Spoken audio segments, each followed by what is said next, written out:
So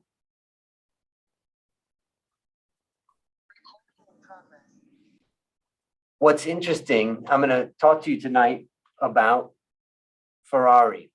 And the question is Ferrari's prestige enough to drive its high valuation?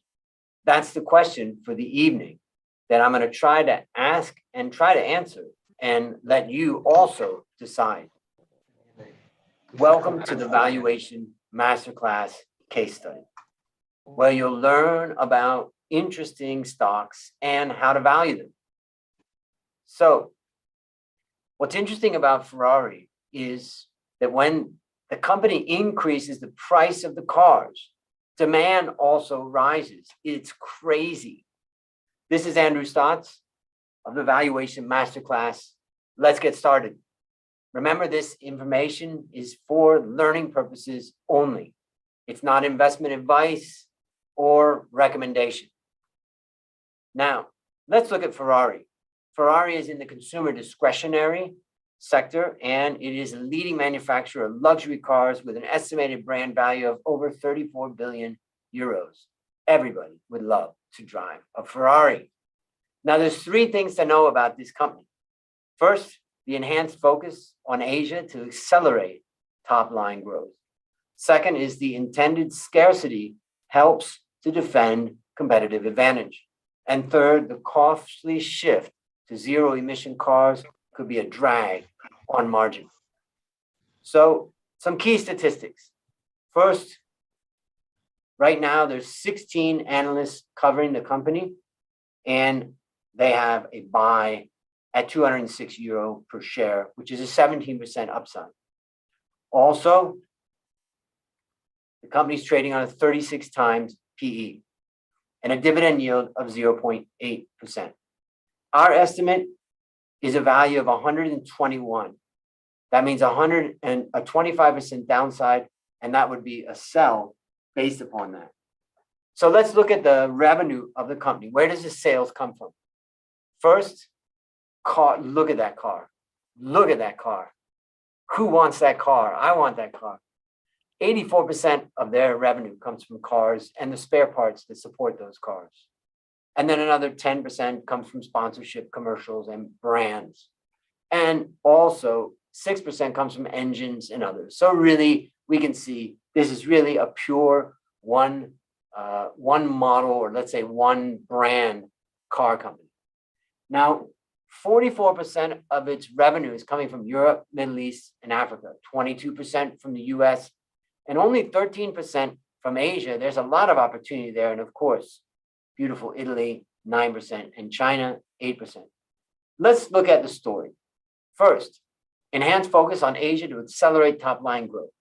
Now, for the first time, Ferrari sold more cars to Asia than to Americas, which they did in 2021. And again, 2021, I have some forecasts here, but here is the actual numbers. So we can see that the total number of cars was almost at 12 million, and they sold more ultimately in Asia. So the company's appearance as a luxury lifestyle brand is well perceived in Asia. We love it in Asia. And Americas and major parts of Europe are likely to see stagnation given the intense competition and weakened economic outlook. Now, global wealth and urbanization is what unlocks growth in Asia. In East Asia and Pacific, GDP per capita has grown by a CAGR of about 4% over the past 10 years.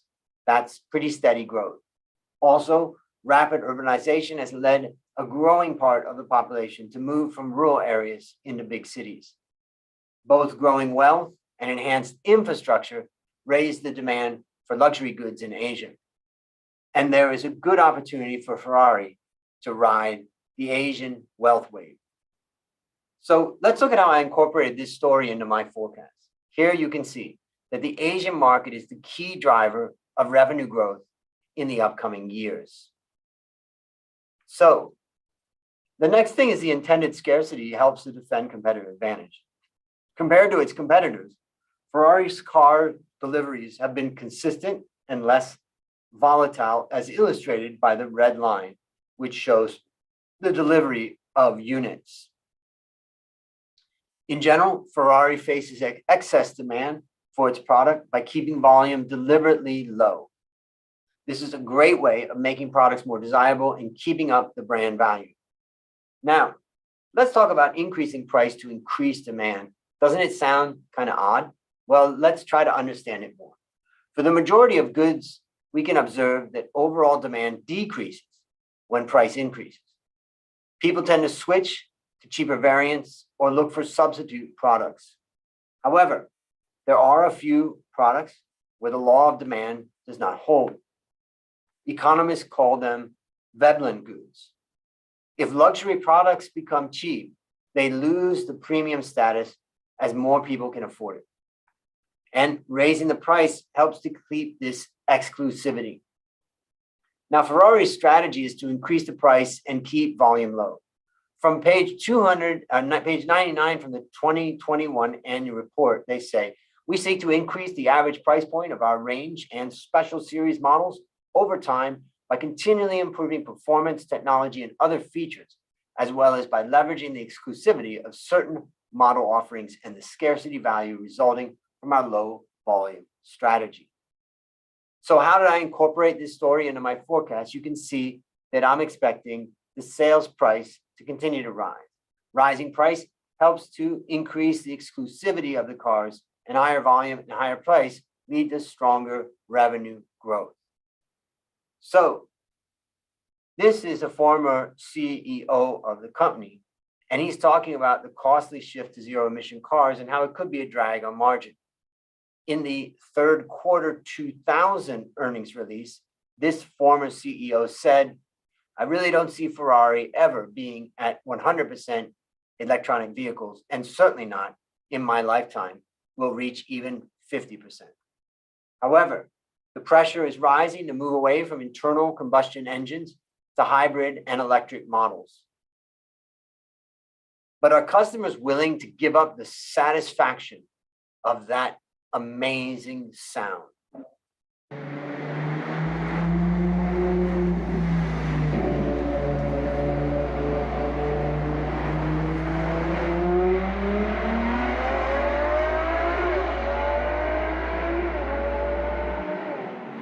That is smoking hot.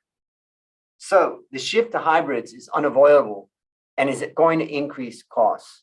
You can see here that as of first quarter 2022, around 17% of Ferrari's sold cars were hybrid. The company's objective is to increase the percentage to 80% by the end of 2030. That's a very bold move. A consequence of the shift is an increased spending in R&D. And unlike, let's say, Tesla that started with electric vehicles, these guys are trying to transition to that. And that sometimes makes it much more difficult. Also, the margin on hybrid models is lower given the higher production costs. As a result, we expect a slight margin contraction in the short run. So how did I incorporate this in my story? You can see the gross margin here. We expect a slight decrease in gross margin due to the higher production costs. So down from about 52, 51, down to 50 or so for the next couple of years. However, Ferrari is still able to maintain its massive profitability as shown by its ROE and its return on invested capital. It's pretty damn impressive what these guys are doing. Remember that the average gross profit margin of the average company is about 30%. These guys absolutely rock it. So let's talk about the forecast. Right now, consensus is divided. Most analysts have a hold recommendation, while 4 analysts have issued a strong sell, which is very rare. And 16 analysts are covering the company, and ultimately, the average upside is about 17%. Analysts predict gross margin to shrink in 2024, and what you can see is the effect is offset by a lower SG&A, which results in an operating margin expansion.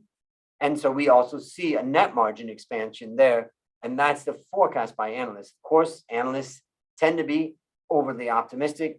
In fact, that was the topic of my PhD dissertation, was the accuracy of analysts in their forecasts of earnings. And I can tell you that basically they're almost always overly optimistic. So let's look at our forecast for this company. Net profit is driven by higher sales volume in Asia and increase in average selling price. Let's look at the balance sheet. We can see that Ferrari holds around 20% of its assets in cash, which supports a solid balance sheet. Now, I'm not an expert on Italian companies, but I believe that there is some sort of regulation that requires Italian companies to hold a certain amount of cash on their balance sheet. That may or may not be true, but I heard that from somebody I was talking to. I'd love to know if anybody knows about that. Now, on the liability side, we can see that the company has a moderate net debt to equity ratio of about 1 times. Given the strong cash flow generation ability, I don't think that its debt is a significant risk. So Ferrari is characterized by a massive ROE, mainly driven by a strong net margin. Look at the net margin, it's almost 20%. Impressive. Here, we look at some more ratios. We can see that gross margin, higher production costs for hybrid cars, and pressure from rising commodity prices could drag the margin over the next few years. If I was overly optimistic, it may be in the gross margin. It may be that I need to bring it down a bit more. But for right now, I'm going to keep it just down slightly. Of course, for my students that are already in the boot camp, they know that they get to use my value model, which I call the Ferrari of Excel valuation modules. So if you want to value companies like this, join the boot camp like my current students are in right now. You learn practical stock valuation skills and apply them to value actual companies. You assess the tools, tips, and tricks that I've used to become a leading analyst, and you join a group of inspiring, like-minded financial professionals. And hopefully, I can help you get a job through my network of thousands of financial leaders. Not sure when you have time to join? Well, the next boot camps are scheduled for July 25th, which is group number 5, October 10th, which is group number 6, and January 9th of 2023, which is group number 7. Right now, I want to hear 3 cheers for group number 4. Right now, everybody is on this call, and I'm looking forward to talking to you guys more after this. So for those who want to join the boot camp, this is the current early bird, super early bird price. You can scan that QR code or just go to valuationmasterclass.com/bootcamp. Now, back to the story. Here we have the valuation. Now, many years ago, I read Peter Lynch's book about One Up on Wall Street. And really, it's probably one of the best books that I've read out there when it comes to investing. He just was such a great investor, and he invested in so many different types of companies. And in that book, he talked about 10 baggers, meaning stocks that go up by 10 times. Is this a 10 bagger? Now, we did extensive research in our business on 10 baggers. And what we found was that there was 9 factors that drove long-term share price performance. So let's look at those 9 factors here to answer the question, can Ferrari be a 10 bagger? The first on the checklist is management committed to growth. And the potential here is good. Over the past 10 years, revenue grew at about 8% on average. Number 2 is growth can hit double digits. Here, it's good. I would say with the Asian markets, there's a lot of opportunity to continue to grow. Number 3, gross margin can remain high. That's a bit weak because it's already super high, and I expect it's going to come down with the more hybrid cars. Number 4, are earnings predictable? Well, here it's pretty good. Ferrari has almost no exceptional item. They're a very simple company. Number 5, are they efficient at deploying assets? Here, I would say weak. The asset turnover is about 65%, which is below roughly 100. The point is, for every 100 that they invested in assets, they're generating about 65 in revenue. What about cash conversion cycle? If it's low, that's good. Here, it's moderate. Cash conversion cycle is 41 days. That's comparable to the sector average, so it's kind of average. Number 7, cash flow is consistently positive. That's pretty good. Ferrari delivered strong operating cash flow over time. Number 8, capital is readily available. Weak. The company has moderately high leverage.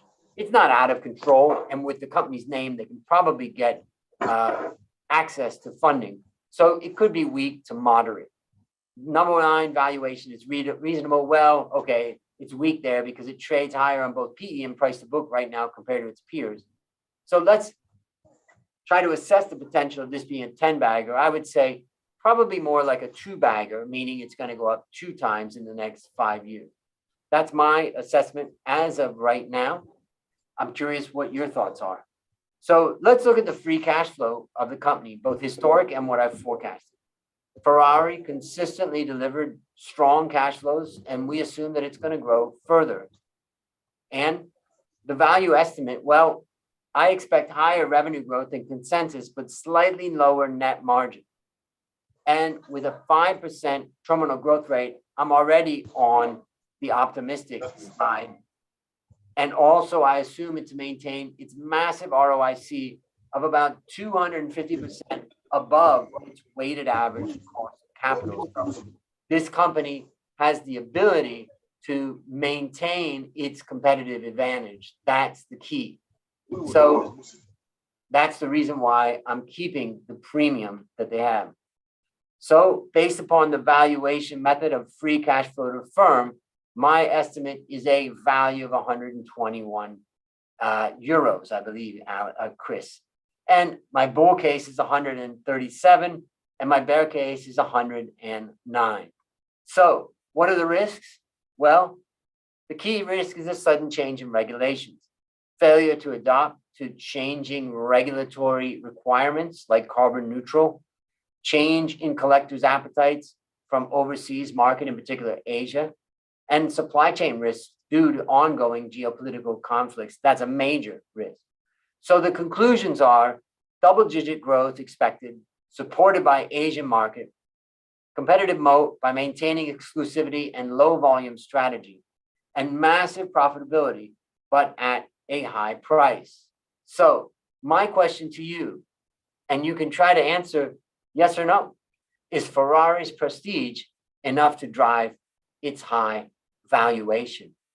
That is my question to you. So now I'm also just going to take a moment and I'm going to pop into the model for a minute. Since we're talking about Ferrari, we might as well look at the Ferrari of models.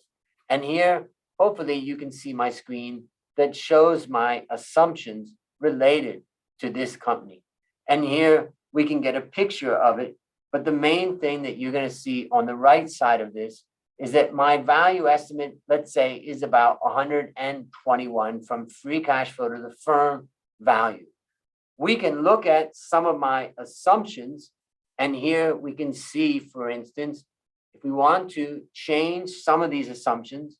So for instance, let's just look at a couple different assumptions. Right now, my assumption, and I use Denmark because I don't have Italy right here, but it doesn't really matter. I would say a risk-free rate to infinity of 3.5. Now you could say, Andrew, that's a little high. I think you should bring it down. Okay, let's bring it down to 2.5. Watch the chart over to the right. And what you'll see is that the value then goes up to about 150. And that is a major move if we were to reduce the cost of equity. Now, I'm going to reverse that and go back to where I was because I'm pretty comfortable with what that assumption was. And so we're back to 150. You can also get a picture of my cost of debt, which I have increased here. And the amount of debt outstanding, I've increased a bit. And then what we can see, and equity market value as a percent of total capital is very high. Even though the company has debt, the equity value is super high. In fact, if I go to the value, the multiple section, we can see that the price to book of this company is crazy high. Let's just look at the price to book of Ferrari for just a moment. Here we can see the price to book is